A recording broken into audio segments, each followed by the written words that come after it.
सभी विद्यार्थियों को मेरा नमस्कार। सीजीवीएसई अर्थात छत्तीसगढ़ बोर्ड कक्षा 9वीं विषय गणित अध्याय 8 त्रिकोणमिति प्रश्नावली 8.4 का आज के हम इस वीडियो में बेसिक कॉन्सेप्ट के साथ संपूर्ण हल करने जा रहे हैं। सभी विद्यार्थियों का मैं अपने इस प्यारे से यूट्यूब चैनल में हार्दिक अभिनंदन एवं स्वागत करता हूं, जिसका नाम है पीके मैथ्स एजुकेशन।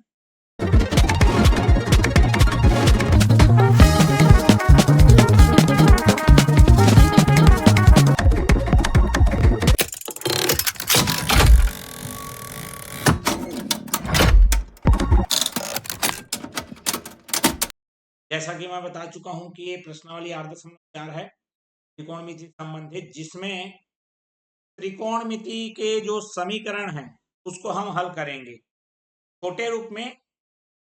इससे पहले जो एक्सरसाइज या प्रश्नावली जो हमने पढ़ाया है, जो विद्यार्थी अभी तक उन वीडियो को नहीं देखे हैं, लिंक उनके लिए डिस्क्रिप्शन बॉक्स में अवेलेबल है। साथ ही साथ जो हमारे चैनल में नए हैं, चैनल को सब्सक्राइब कर लीजिए और बेल आइकन नोटिफिकेशन ऑन कर लीजिए।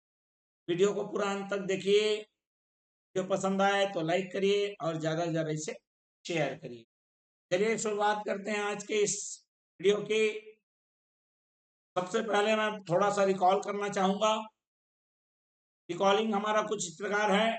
ये जो हमने पिछले वाले एक्सरसाइज में ये चार्ट को बना के बताया था कि किसका मान कहाँ पर क्या आएगा, इसी मान को हमको फिर से प्रयोग करना है, लेकिन इस बार उल्टा है। इस बार आपको मान निकालना नहीं है, इस बार आपको जो मान है क्या है वो पहले से दिया रहेगा। वो कौन से कोण के लिए आएगा ये हमको समझना और बताना है। इस प्रश्नावली में कुल 11 प्रश्न हैं, ठीक है, और 11 के 11 प्रश्नों को हमको हल करना है। स्पष्ट हो गया बात?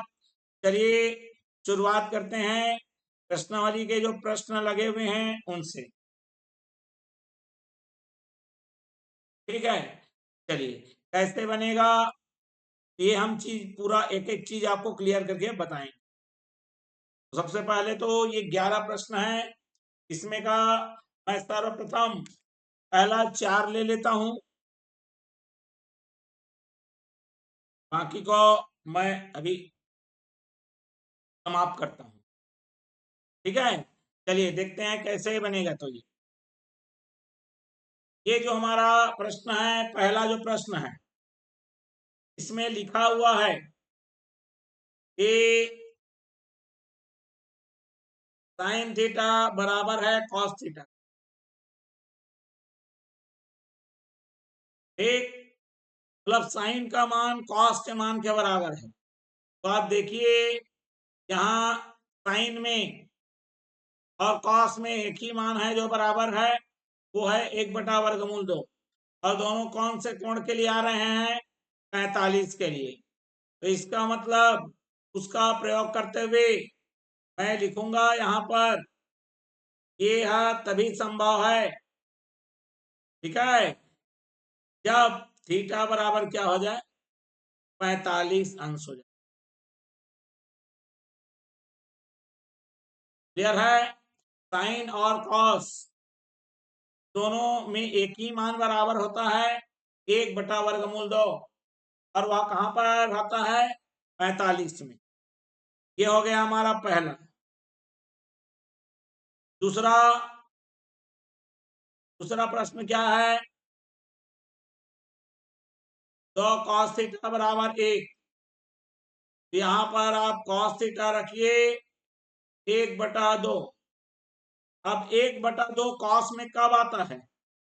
चलिए यहां से देखिए 1/2 वो भी कॉस वाले में कब आएगा? 60 अंश में आएगा। इसका मतलब यहां पर मेरे को कॉस थीटा, इसको 1/2 को कॉस के रूप में कैसे लिखेंगे? 60। फिर यहां लिखना है हमको तुलना करने पर। तुलना जब करेंगे, यहाँ थीटा है, यहाँ 60 है, तो थीटा का मान क्या हो जाएगा? 60 डिग्री। क्लियर है? थर्ड ध्यान रखिए, ये आ जाएगा मेरे पास 2 साइन स्क्वायर थीटा बराबर 1/2। ये 2 गुणा में है, इधर आएगा, और ये आएगा मेरे पास साइन स्क्वायर थीटा बराबर 2 दूने 2 नीचे आएगा, 2 दूने 4 हो गया। अब मेरे को खाली साइन थीटा चाहिए, इधर आके 1/4 का वर्गमूल बनेगा। साइन थीटा में 1/4 का वर्गमूल 1/2 होता है, और साइन में मेरा 1/2 साइन कहाँ आता है देख लीजिए, 30 में आता है। देखो 1/2 साइन में कौन से कोण में आया? 30 में आया। बस इसी को तुलना करना आना चाहिए। यहां पर फिर लिखेंगे, तुलना करने पर थीटा बराबर आ गया 30 अंश, और इस प्रकार थीटा का मान प्राप्त हो गया। चौथा, 3 tan स्क्वायर थीटा -1 बराबर 0। 3 tan स्क्वायर थीटा -1 उधर जाके +1 हो गया। tan स्क्वायर थीटा बराबर 1/3 गुणा 3 है, बटा 3 हो गया।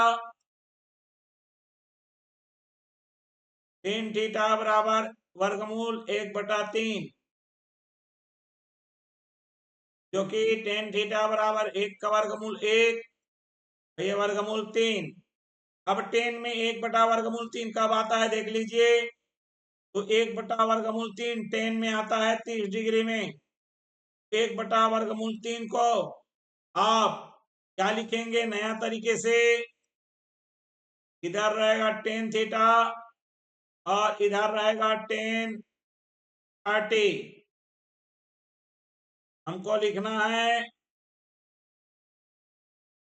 तुलना करने पर क्या मिला? थीटा बराबर आ गया 30 अंश। ठीक है, और यही हमारा सब क्या बन के गया है? आंसर बनता गया है। क्लियर हो गया बात? इस तरह से पहला, दूसरा, तीसरा और चौथा। अब आ जाते हैं सीधा पांचवा में। क्लियर हो गया बात? चलिए बाकी को मैं हटा लेता हूं।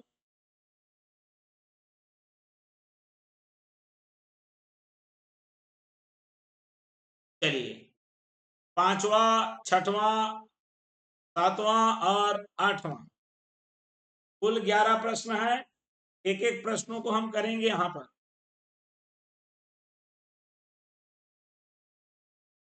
सॉल्यूशन नंबर 5, तो साइन थीटा बराबर वर्गमूल 3। साइन थीटा बराबर वर्गमूल 3/2, और साइन में वर्गमूल 3/2 आता है 60 में। ठीक, चलिए, साइन थीटा बराबर वर्गमूल 3/2 कब आता है? साइन के 60 में। क्या लिखेंगे? तुलना करने पर थीटा बराबर आया 60 अंश। ये हमारा है आंसर। छठवां देखो, tan थीटा बराबर 0, तो tan में 0 कब आता है? कब आता है भैया? जब tan 0 हो। तो क्या करेंगे? तुलना।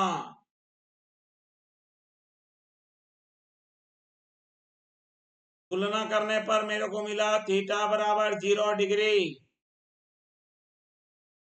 और ये आ गया हमारा आंसर। चलिए आते हैं 7वां नंबर में। ये आ गया 3 कोसेक स्क्वायर थीटा बराबर 4। अब ये आ गया कोसेक स्क्वायर थीटा, 3 गुणा है, दूसरे तरफ जाएगा, भागित हो जाएगा। इधर वर्ग है, दूसरे तरफ जाएगा, वर्गमूल हो जाएगा। कोसेक स्क्वायर थीटा बराबर √4y में 3। ठीक है, चलिए, तो यहाँ पर उधर वर्गमूल ले गए तो ये वर्ग हटाना पड़ेगा। ठीक, अब यहाँ पर जरा देखो,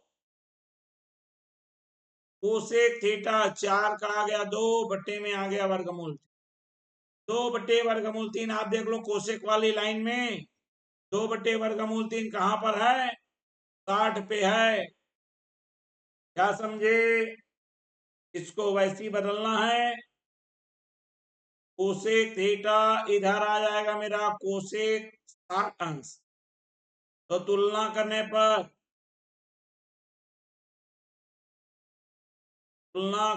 पर क्या मिला, थीटा बराबर कितना डिग्री,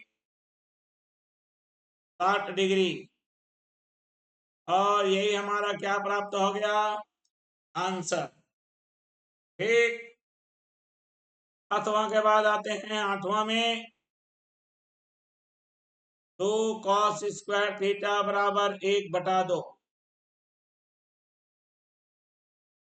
कॉस स्क्वायर थीटा बराबर 2 गुणा में इधर भागित होगा, और ये आ गए 1/4। कॉस थीटा वर्ग है, उधर जाके वर्गमूल 1/4 आएगा। और ये आ गया कॉस थीटा बराबर 1 का वर्गमूल 1, 4 का आ गया 2। आप देख लीजिए, कॉस में 1/2 कब आ रहा है, जब थीटा कोण मेरा 60 अंश रहेगा। मतलब हम क्या लिखेंगे, कॉस थीटा बराबर 1/2 को कॉस के रूप में लिखेंगे 60 अंश। फिर करेंगे तुलना, लिखता हूं तुलना करने पर, यहाँ थीटा है, यहाँ 60 है, तो थीटा बराबर कितना आ गया, 60 अंश। और यही हमारा क्या प्राप्त हो गया, आंसर। तो थीटा का मान निकालना, ये त्रिकोणमितीय समीकरण में आता है। ये अज्ञात राशि का मान निकाल रहे हैं, मतलब हम लोग समीकरण हल कर रहे हैं। ठीक है, चलिए, अब आते हैं 9वां से 11वां तक में। ठीक है, चलिए, बिल्कुल उसी तरह से बनाना है इसको भी। 9वां, 4 साइन स्क्वायर थीटा ऋण 3 बराबर 0। और साइन स्क्वायर थीटा -3, उधर जाके क्या हो जाएगा, +3। 4 ये बट्टे में जाएगा, गुणा है जो 4 है, उधर जाएगा तो बट्टा में आएगा। और यहाँ पर बचेगा साइन स्क्वायर थीटा बराबर 3/4। साइन थीटा बराबर आएगा वर्गमूल 3/4। साइन थीटा 3 का वर्गमूल 3 ही रहेगा। 4 का आ जाएगा 2, वर्गमूल 3/2। साइन में कब आता है देख लो, वर्गमूल 3/2 आता है 60 में। यहां लिखना है हमको साइन और 60। फिर लिखना है तुलना करने पर, यहाँ थीटा है, यहाँ 60 है, तो थीटा का मान कितना प्राप्त हो गया, 60। चलिए 10वां देखते हैं। और सेक स्क्वायर थीटा -1 बराबर 3। ये ऋण 1 है, उधर जाके क्या बन जाएगा, +1। दिया आएगा 4 सेक स्क्वायर थीटा बराबर 3 धन 1। अभी आ जाएगा 4 सेक स्क्वायर थीटा बराबर 4। 4 गुणा उधर जाके भागित होगा और ये आ जाएगा सेक स्क्वायर थीटा 4/4 कट के आ गया 1 और इस तरह से आया है सेक स्क्वायर थीटा बराबर 1। क्लियर है? चलिए अब ये देखो सेक थीटा उधर जाके वर्गमूल 1 और ये आएगा 1। अब सेक में आता कब है 1? सेक थीटा बराबर सेक आएगा 0। देख लो सेक में जब 0 रहेगा अब ये 1 आएगा। 1 आ रहा है तो सेक में कहां पर आ रहा है? 0 में। चलिए क्या लिखेंगे? तुलना करने पर यहाँ थीटा है, यहाँ 0 है। थीटा का मान आ गया 0 डिग्री और ये हमारा आंसर हुआ। क्लियर है? चलिए बढ़ते हैं अगले के लिए। आज के ये अंतिम और पूरे अध्याय का भी अंतिम, प्रश्नावली का अंतिम, पूरे अध्याय का, त्रिकोणमिति अध्याय का ही अंतिम है। चलिए 11वां नंबर, कॉट स्क्वायर थीटा बराबर 3। ये कॉट थीटा बराबर क्या हो जाएगा? वर्गमूल 3। और वर्गमूल 3 कॉट में कब आता है? देख लो कॉट वाली लाइन में वर्गमूल 3 30 डिग्री में। क्या समझे? ये रहा कॉट थीटा, उधर कॉट में लिखोगे तो 30 डिग्री। तुलना करो, तुलना करने पर थीटा का मान आ गया 30 डिग्री। ये आ गया हमारा आंसर। चलिए इस तरह से हमने एक एक प्रश्न को बहुत शानदार तरीके से प्रश्नों को हल कर लिया है, त्रिकोणमितीय समीकरण को हल कर लिया है बिल्कुल सारणी की मदद से। ठीक है, तो ये वीडियो आपको पसंद आया होगा। वीडियो अगर पसंद आया हो तो लाइक करिए, ज्यादा से ज्यादा इसे शेयर करिए। चैनल में नए हैं तो सब्सक्राइब कर bell icon notification on click कर लीजिए। और जो इससे पिछले वाले प्रश्नावली या अध्याय के वीडियो को नहीं देख पाए हैं, लिंक उनके लिए डिस्क्रिप्शन बॉक्स में अवेलेबल कर दिया गया है, आप वहां से एक एक वीडियो देख सकते हैं। तो चलिए फिर मिलते हैं अगले अध्याय में एक नए कॉन्सेप्ट के साथ। तब तक के लिए धन्यवाद, नमस्कार।